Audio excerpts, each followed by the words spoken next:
नमस्कार दोस्तों, मानपूर्णा चैनल में आप सभी का स्वागत है।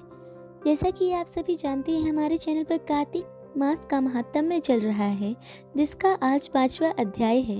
यदि आपने 4 अध्याय नहीं पढ़े हैं या नहीं सुने हैं तो आप उनको हमारे चैनल से सुन सकते हैं। तो चलिए आज 5वां अध्याय शुरू करते हैं। प्रभु मुझे सहारा है तेरा, जग के पालनहार, कार्तिक मास महात्म्य की कथा करूं विस्तार। राजा पृथु बोले, हे नारद, मैं जानना चाहता हूँ कार्तिक मास का स्नान का क्या फल होता है। मैं व्रतों की विधि एवं स्नान की विधि, नियम और उद्यापन की विधि भी जानना चाहता हूँ, कृपया करके मुझे बतलाइए। देवऋषि नारद ने कहा, हे राजन, अब भगवान विष्णु के अंश से उत्पन्न हुए हैं, अतः ये बात तो आपको ज्ञात ही है, फिर भी मैं आपके लिए यथाचित विधान बताता हूँ। अश्विनी मास की शुक्ल पक्ष की एकादशी से कार्तिक मास के व्रत करने चाहिए।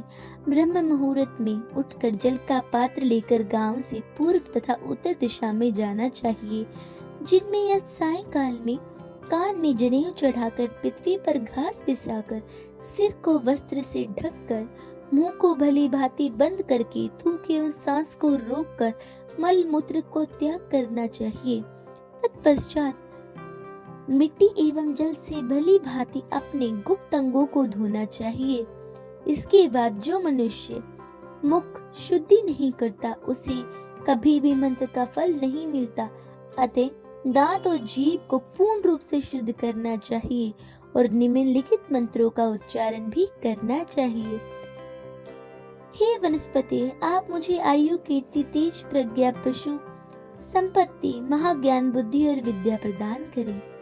इस प्रकार उच्चारण करके वृक्ष से 12 अंगुल की दातुन ले। दूध वाले वृक्षों से दातुन नहीं लेनी चाहिए। इसी प्रकार कपास, कांटेदार वृक्ष तथा जले हुए वृक्ष से भी दातुन नहीं लेनी चाहिए। जिससे उत्तम गंध आ रही हो, उसकी टहनी कोमल हो, ऐसे ही वृक्ष से दातुन धावन ग्रहण करना चाहिए। प्रतिपदा, अमावस्या, नवमी, अष्टमी, रविवार को तथा चंद्र एवं सूर्य ग्रहण में दातुन नहीं करना चाहिए।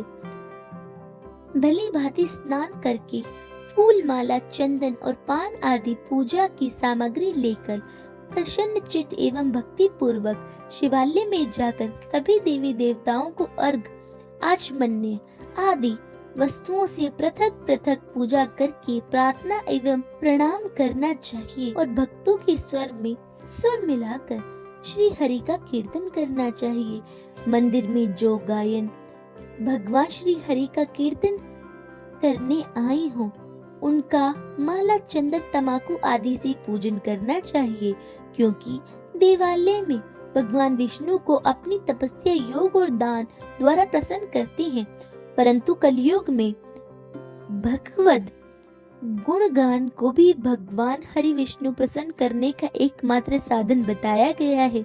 नारद जी राजा पृथु से बोले, हे राजन, एक बार मैंने भगवान से पूछा कि आप सबसे अधिक निवास कहाँ पर करते हैं, तो उन्होंने उत्तर दिया, हे नारद, मैं बैकुंठ तथा योगियों के हृदय में ही निवास नहीं करता, अपितु जहाँ भक्त मेरे कीर्तन करते हैं, मैं वहाँ अवश्य निवास करता हूँ।